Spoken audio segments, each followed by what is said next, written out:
Sharvari got famous from latent और बहुत से लोगों ने उसे अब डिस्कवर किया, पर वो काफी सालों से इस इंडस्ट्री में काम कर रही है। उसने अपनी इमेज आउटसाइडर की तरह प्रेजेंट की है, but she come from a privilege background. Sharvari के ग्रैंडफादर के महाराष्ट्र के सीएम रह चुके हैं और उसके फादर बिजनेसमैन और बिल्डर है और वो सलेश ग्रुप के चेयरमैन है और उसकी मदर एक आर्किटेक्ट है। उसके डायरेक्ट कनेक्शंस तो नहीं है बॉलीवुड में, बट शी इज रिच। 2015 से 18 तक उसने एज एन एडी वर्क किया है। प्यार का पंचनामा 2, बाजीराव मस्तान, सोनू की टीटू की स्वीटी, इन मूवीज में उसने एज एन एडी वर्क किया है। 2020 में उसकी टीवी सीरीज दी फॉरगॉटन आर्मी, जिसमें उसने बहुत ही अच्छा काम किया था, बहुत ही अच्छी स्ट्रॉन्ग परफॉर्मेंस दी थी। और 2021 में उस बंटी और बबली 2 मूवी से उसने डेब्यू किया और ये सीक्वल था बंटी और बबली का।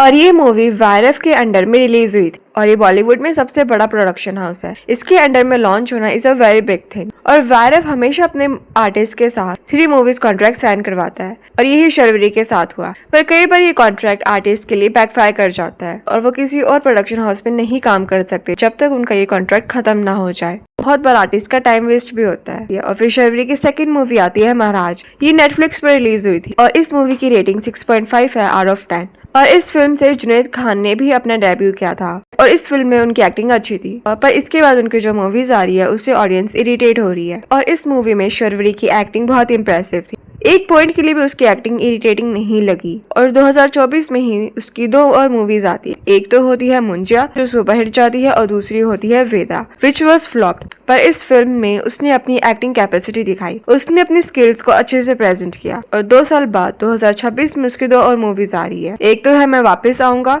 और दूसरी है अल्फा। मैं वापस आऊंगा इज अ ग्रेट फिल्म। इसको इम्तियाज अली ने डायरेक्ट किया है और इसकी स्टोरी लाइन भी बहुत ही अमेजिंग है। बहुत ही ब्यूटीफुली इस मूवी को प्रेजेंट किया है। और दूसरी तरफ अल्फा को लेकर कोई भी सीरियसनेस या कोई भी हाइप नहीं और नेटिजन्स हर कोई क्लिप में रिएक्ट कर रही है जो बहुत ही फनी लग रहा है क्योंकि आदित्य धर ने धुरंधर से एक नया बेंचमार्क सेट कर दिया।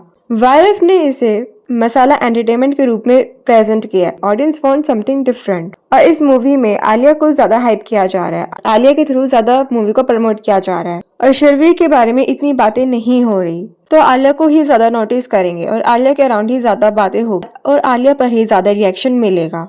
और अपनी मूवी को प्रमोट करने के लिए आलिया और शर्वरी इंडियाज गॉट टैलेंट के सीजन 2 में गए थे और उधर शर्वरी की एक रॉ पर्सनैलिटी देखने को मिली, एक न्यू पर्सनैलिटी देखने को मिली जो बहुत ही अच्छी लग रही थी स्क्रीन पर देखने पर। वो इन कन्वर्सेशन में इन्वॉल्व लग रही थी। पर दूसरी तरफ आलिया कम्प्लीटली मिसिंग लग रही थी। अब ऐसा हो सकता है कि आलिया एक मेन स्ट्रीम एक्ट्रेस है तो वो ज्यादा कुछ नहीं बोल सकती ताकि उसके करियर पे इम्पैक्ट ना हो, ताकि उसके करियर पे असर ना पड़े। पर फिर ये क्वेश्चन आता है ऐसे शो में अपनी मूवी को प्रमोट ही क्यों करना जिसे आप एसोसिएट ही नहीं हो, जिसे आपके व्यूज एसोसिएट नहीं होते। बिजनेस पॉइंट से जाना मूवी को प्रमोट करना समझ जाता है, पर फिर क्यों ही कंटेस्टेंट्स को ऑकवर्ड फील कराना।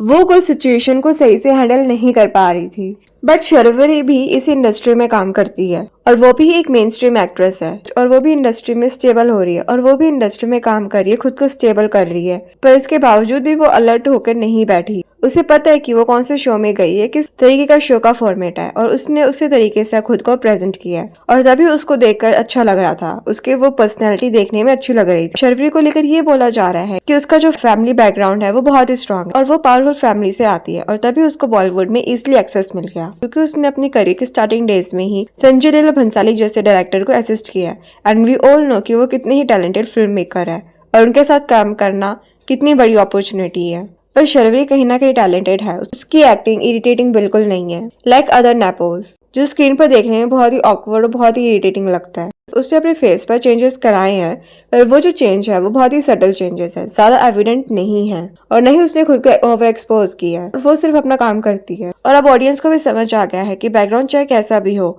अगर आपके अंदर टैलेंट है तो लोग आपको पसंद करेंगे, लोग आपको देखेंगे। आहन के साथ भी ऐसा ही है। वो भी एक नेपो प्रोडक्ट है। अनन्या उसकी सिस्टर लगती है बट स्टिल उसने अपने आप को प्रूव किया है सैयारा मूवी से। तो फैमिली बैकग्राउंड से ज्यादा आपके अंदर जो टैलेंट है वो मैटर करता है और ऑडियंस वही देखने के लिए आती है।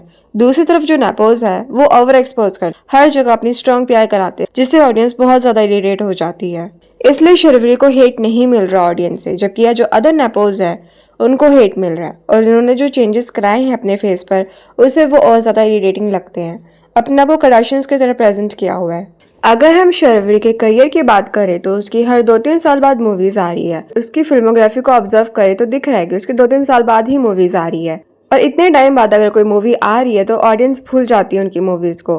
उसकी मूवीज को इतना याद नहीं रख पा रही क्योंकि ऑडियंस से भूल जा रही है, क्योंकि इतने टाइम का गैप आ रहा है और इन सालों में नई मूवीज आ रही है जिससे फोकस उन पे शिफ्ट हो जाता है। उसने यश राज के साथ 3 मूवी कॉन्ट्रैक्ट साइन किया होगा और इसका भी इम्पैक्ट देखने को मिल जाता है। इस कॉन्ट्रैक्ट को लेकर ये बोला जाता है कि जब तक ये कॉन्ट्रैक्ट खत्म नहीं होता तब तक उनके जो आर्टिस्ट हैं वो दूसरे प्रोडक्शन हाउस के साथ काम नहीं कर सकते।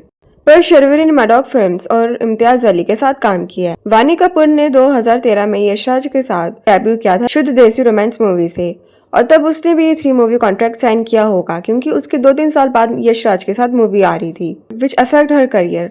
और वुमेन के लिए तो शेल्फ लाइफ ऐसे ही कम होती है इस इंडस्ट्री में, और अगर वो ऐसे कॉन्ट्रैक्ट को साइन कर लेगी तो एक नेगेटिव इफेक्ट देखने को मिलता है उनके करियर पर। और शर्वरी की सिर्फ काम से रिलेटेड ही बातें होती है। मैं वापस आऊंगा मूवी से ये गॉसिप बाहर आ रहा है शर्वरी और सनी का ब्रेकअप हो गया। दोनों एक दूसरे को काफी टाइम से डेट कर रहे थे। इनफैक्ट शर्वरी बहुत क्लोज थी कैटरीना के बिकॉज ऑफ सनी। इनफैक्ट दोनों बहुत बार सपोर्ट भी होते थे, दोनों साथ में फैमिली फंक्शंस को भी अटेंड करते थे और ये रूमर बहुत ही स्ट्रॉन्ग था। शर्वरी और सनी एक दूसरे को डेट कर रहे थे।